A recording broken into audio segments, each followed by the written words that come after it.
Alright, moving on. Number 2, C9.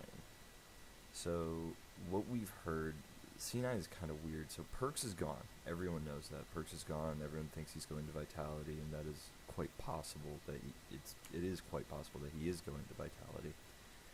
On top of that, Alfari from Team Liquid will probably be going to Vitality with Perks, and the Ziggs is not helping. Okay, that's very alright. It's going to be a good game. Anyway, so what we do know is that Fudge should remain in the top lane. Blabber should remain in the jungle. Mid lane is a mystery. Alright, let me see if I... Okay. Awesome. Lane phase off to a great start. We do not know who's going to be mid. It could be Niski. We've heard that, but we've also been told that negotiations between Fnatic and C9 haven't been the greatest, and I imagine that Fnatic is going to want a decent price, even though Niski won't be playing for them this year because they got Humanoid.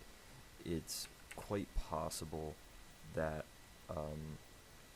that they literally just aren't going to get the price that they want, and they will just bench Niski, and he will not play, might get traded mid-season, might get bought mid-season, we don't know.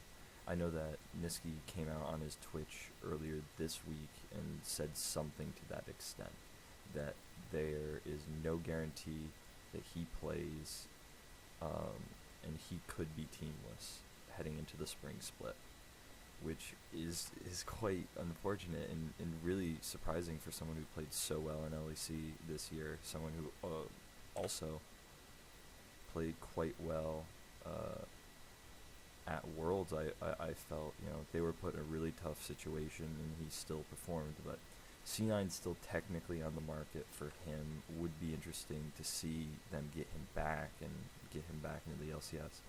But what we've heard is that if Niski is a no-go for Cloud9, then it will be Copy, who is their academy mid laner. He's quite good. He had a really good performance in academy this year, as well as Proving Grounds. So, though it is definitely a downgrade from both Perks and Niski, it's not the worst thing in the world.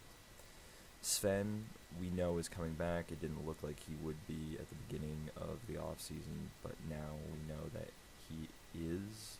He's rumored to have re-signed with the team for a year, which is not really, I think, what he wants to do, and I think it's more so he just really doesn't have a choice. He's pretty much been put in a bad situation where if he chooses not to play for Cloud9, he really doesn't have a choice. He's not going to play for anyone else. No one else is going to want him because he's going to come at too high of a cost, and really there are better options out there for cheaper. He's also a bit older. Sometimes, you just want to go with a younger player, which we've seen happen a lot so far this offseason.